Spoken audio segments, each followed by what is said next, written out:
को गुरु करें। जरूरी नहीं कि तुम किसी बाबा को गुरु बनाओ।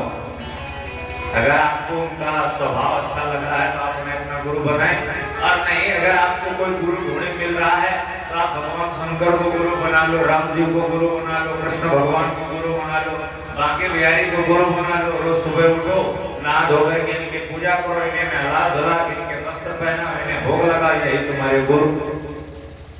आप ये कुछ दिन करके देखेंगे, जो इधर उधर की जो बातें आपके प्रति है ना कि मन हमारा इधर उधर भटक जाता है, कार्य में मन नहीं लगता है, आप भगवान की तपस्या करके तो देखिए आपका अपने आप में मन लगने लगेगा।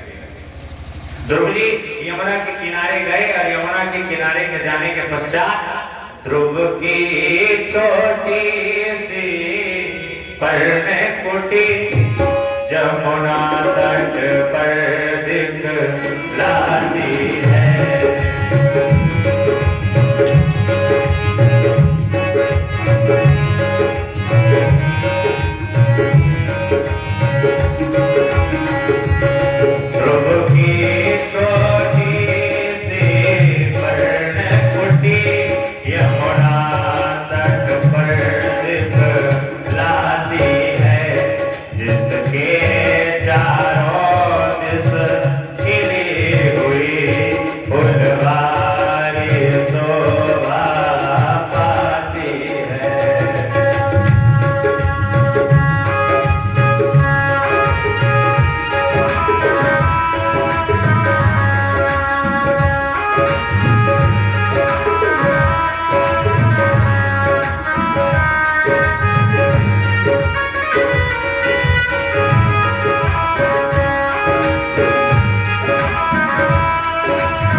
अब धीरे धीरे ध्रुव ने भगवान को पुकारना प्रारंभ कर दिया। जैसे ही तपस्या का पहला महीना लगा तो पहले महीने में 3 दिन में एक बार फलाहार करते हैं और 3 दिन तक फलाहार नहीं करते। इस प्रकार से धीरे धीरे 1 महीना व्यतीत होता चला गया।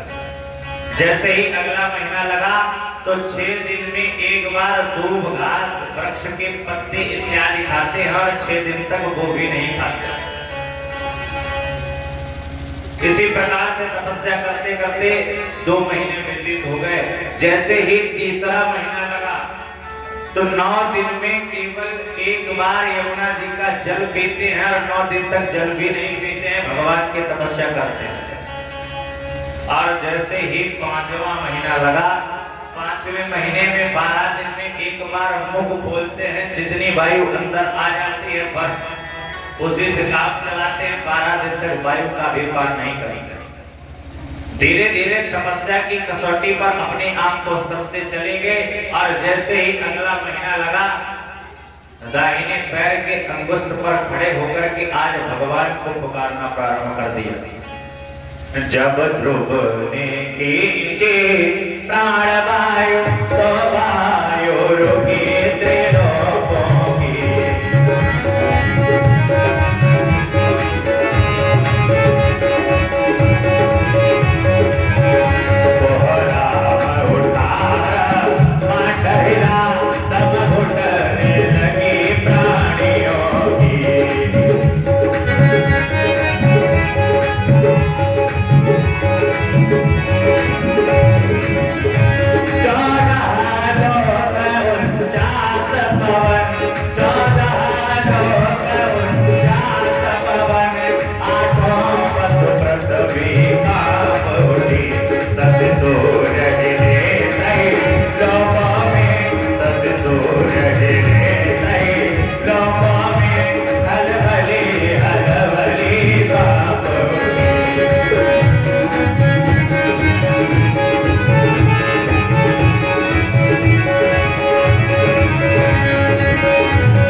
भूमंडल की जितनी थी वायु तो सब खींची चली जाए।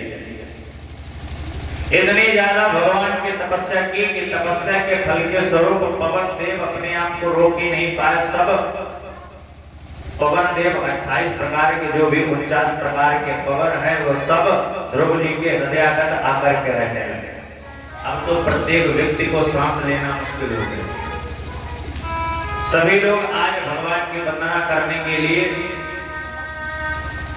ब्रह्मा जी के पास में, ब्रह्मा जी ने कहा इसका हाल तो भाई हमें नहीं पता है, हम सभी लोग चल करके नारायण के पास चलते हैं।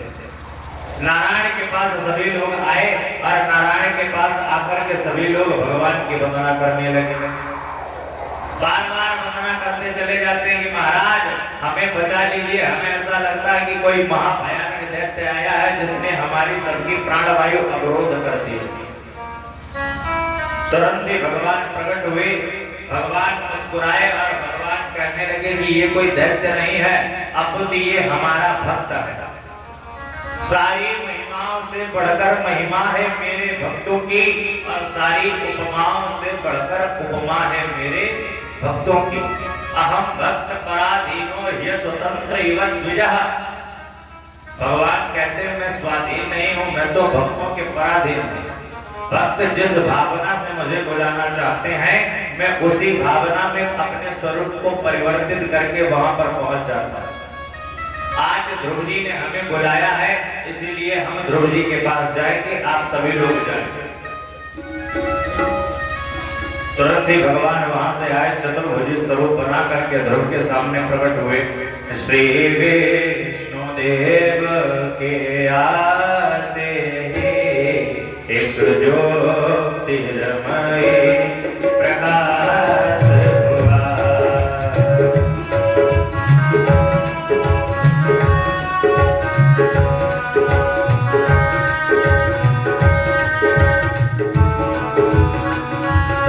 श्री विष्णु देव के आते एक ज्योतिर्मय प्रकाश हुआ।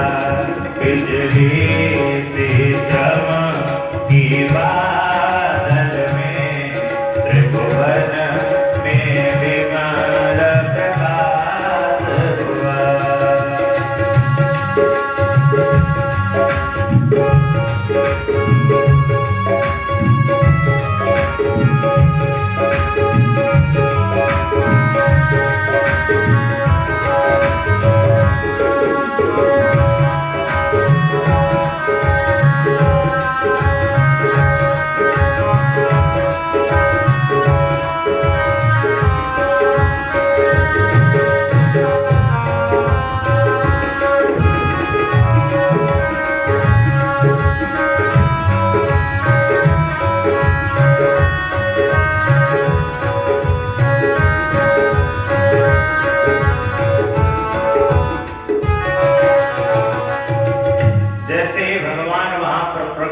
ज्योतिर्मय प्रकाश हुआ। भगवान बार बार कहते हैं कि बेटा ध्रुव आंखें खोलो, मैं तुम पर बड़ा प्रसन्न हूं। लेकिन ध्रुव को बाहर क्या हो रहा है इससे मतलब ही नहीं, ध्रुव की आंखें बंद है। क्योंकि भगवान की तपस्या करते करते भगवान की जो श्यामली सरोनी जो सूरत है वो ध्रुव जी के हृदयगत अपने आप ही बन चुकी है। अच्छा, जब घरे में भगवान हो गए तो बाहर कोई क्यों ढूंढने के लिए जाएगा। भगवान समझ गए कि जो मूर्ति है इसके हृदय में है, इसीलिए अपनी मूर्ति को गायब किया। तुरंत ही हड़बड़ा करके आंखें खोली तो सामने भगवान को देखा। अब बार बार ध्रुव जी भगवान को देख रहे, भगवान ध्रुव जी को देख रहे। भगवान कहते हैं वरदान मांगो, लेकिन ध्रुव जी को पता ही नहीं कि वरदान मांगेंगे। ध्रुव जी मन में विचार करते हैं हमने अपनी माता से सब कुछ पूछा कि भगवान कैसे मिलेंगे, लेकिन हम ये पूछना भूल गए कि जब भगवान मिल जाएंगे तब हम उनसे क्या करें।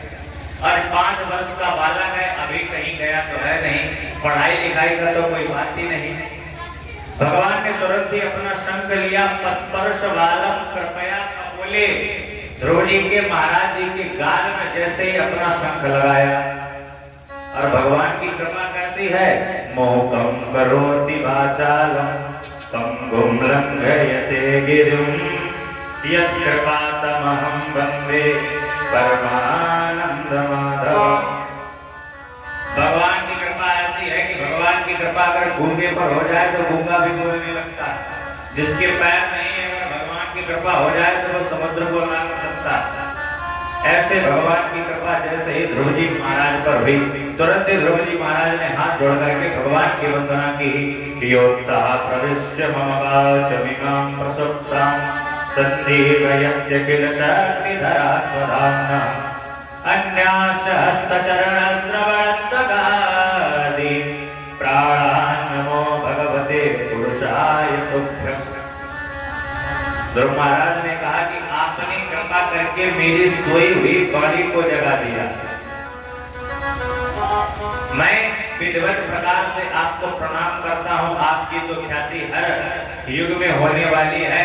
आप ऐसी कुछ कृपा करें कि हमारी भी कुछ ख्याति हो जाए।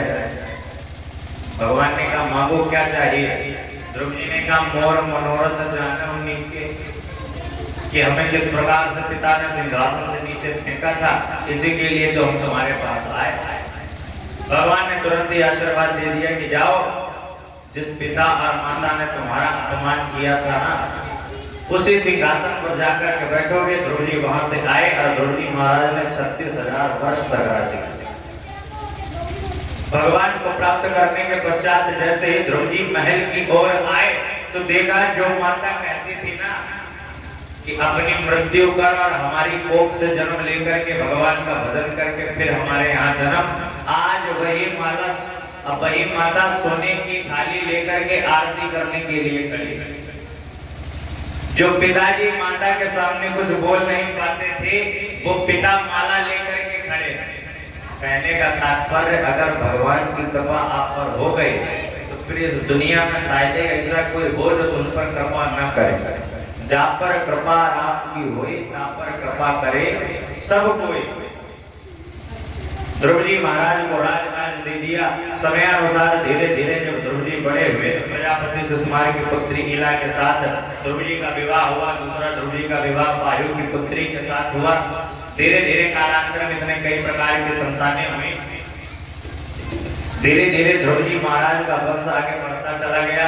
एक दिन की बात है कि जो इनके दूसरे भाई थे उत्तम कुमार, इनका यक्षों से झगड़ा हो गया तो यक्षों ने उत्तम कुमार को मार दिया। जब ध्रुव जी ने सोचा कि इन्होंने तो हमारे भाई को मार दिया तो अपनी पूजा पाठ छोड़ करके धनुष बाण लेकर के जितने भी यक्ष थे धीरे धीरे सभी को मारना प्रारंभ कर दिया। इसी के मध्य मनो भगवान प्रकट हुए। ध्रुव जी इत्यादि को समझाने लगे कि आपने तो 5 वर्ष की अवस्था में भगवान को प्राप्त कर लिया। आपका ये कर्तव्य है कि आप दुनिया को ये राह सिखाएं कि भगवान को कैसे पाया जाता है। अरे आपके भाई लड़ने के लिए आए, उन्होंने 1-2 को मारा, उसके बदले में तो तुमने न जाने कितने यक्ष मार दिए। मनो ने समझाया, अरे बोले बस बेटा सावधान। समझाया कि आप ये जो अस्त्र चला रहे हैं, बार बार ये ब्रह्मास्त्र इत्यादि चला रहे हैं, इससे यक्ष तो मरेंगे लेकिन इसके साथ साथ सृष्टि का भी विनाश हो जाएगा। बोले बस बेटा सावधान, यह अपना अस्त्र चला